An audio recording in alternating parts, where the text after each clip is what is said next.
Hey guys, it's Zach, and today we're talking about Sony. When most people think of Sony, they mostly think of one thing: PlayStation. Maybe TVs, headphones, or those expensive cameras that YouTubers use to make their apartments look cinematic. The deeper I dug into this company, however, the more I realized something. Sony might quietly be one of the most diversified companies in the world. I mean, think about it. You've got one of the largest gaming ecosystems in the world, one of the largest music companies in the world, Sony Pictures Entertainment, the Crunchyroll anime streaming service, a dominant image sensor business, subscription revenue, and some of the strongest entertainment brands on earth. But somehow maybe the market still sees Sony as the TV company. So this week, I think Sony is joining the portfolio.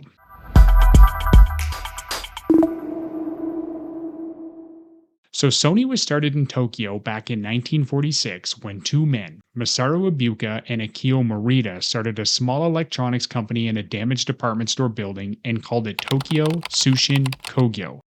That sounds less like a company name and more like a sound effect, but luckily they eventually shortened the name to Sony. Now, this wasn't the best time to be starting a business. Japan had just come out of World War II and the economy was in rough shape. Resources were extremely limited. Yet, despite having started with very limited funds and a small team, the company quickly developed a reputation for innovation. In 1950, Sony had created Japan's first magnetic tape recorder, and then in 1955, they launched one of Japan's first transistor radios. This was a huge deal because up to now, radios had basically been giant pieces of furniture, and Sony had managed to take that existing technology, refine it, and make it smaller and therefore more consumer friendly. In fact, this sort of became Sony's identity, taking existing technology and make it into something that consumers actually want. In 1968, they launched the Trinitron television, then in 1979 came the Walkman. It's hard to explain how culturally massive the Walkman was unless you lived through it. I certainly didn't exist in 1979, but I did own a Walkman at some point during my childhood. With this product, Sony had basically invented portable music. Something that seems so normal now was pretty revolutionary back then, and from here, Sony kept innovating. They even helped develop the CD player in the 1980s. From there, they started doing something incredibly smart. With their profits, they began to buy entertainment assets like CBS Records and Columbia Pictures. At the time, this probably seemed like a strange thing for an electronics company to be doing, but now looking back, it was pretty genius. Sony had realized early on that owning the hardware was powerful, but owning the content that people consume on that hardware was even more valuable. Over the years, Sony would expand into a bunch of other areas as well, including financial services and insurance in Japan. But for this video, I really want to focus on the parts of the business that I think make Sony interesting today: entertainment, gaming, subscription, and technology ecosystems. And perhaps no business represents Sony's transformation better than PlayStation. Launched in 1994, Sony would eventually grow into one of the most successful gaming platforms ever created. Today, PlayStation isn't just a gaming console anymore. It's an ecosystem. People don't just buy the console.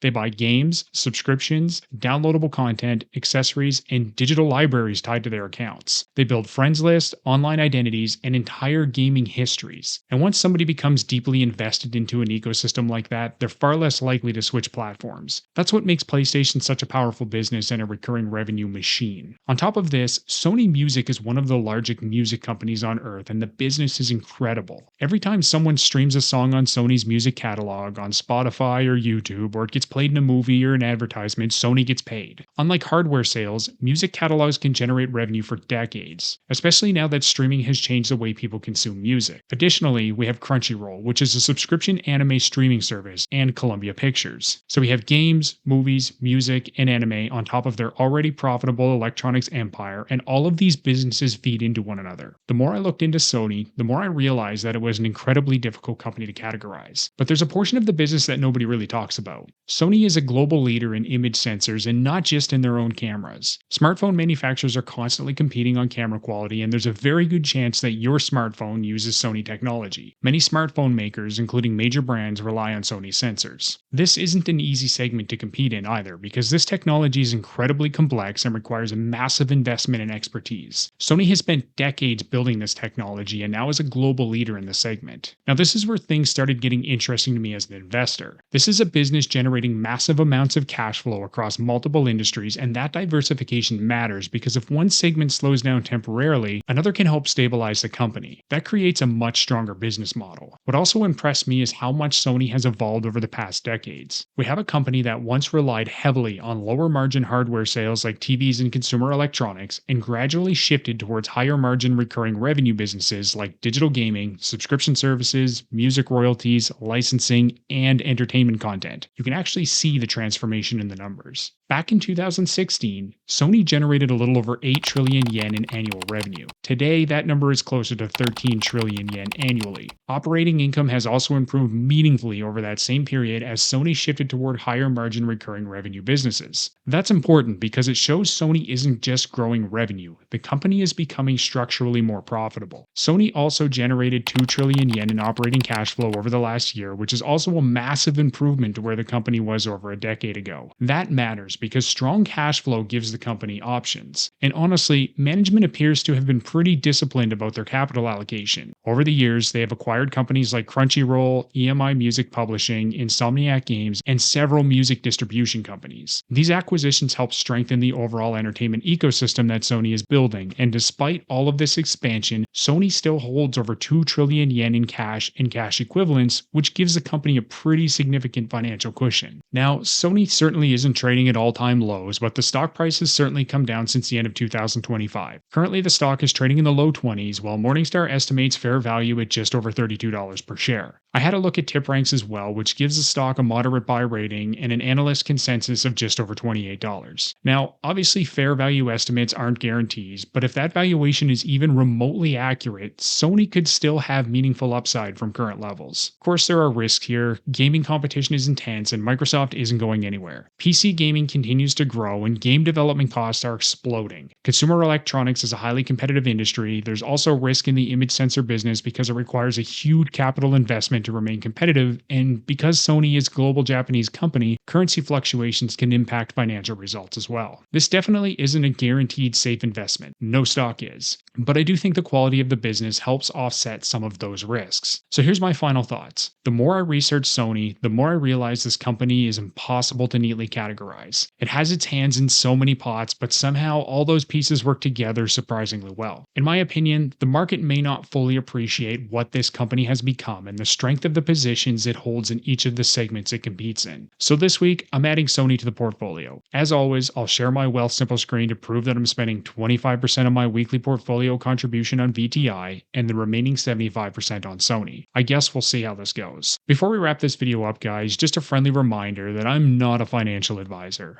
I hold no formal education in investing, valuation, financial planning, or anything even closely related to those things. I'm just a regular guy trying to learn the markets, and I'm documenting the process on YouTube so the internet can watch me succeed or fail. If you did get anything out of this video though, it would mean a lot to me if you could go ahead and subscribe to the channel, give me a like, or drop a comment down below. Thanks again guys, and we'll see you next time.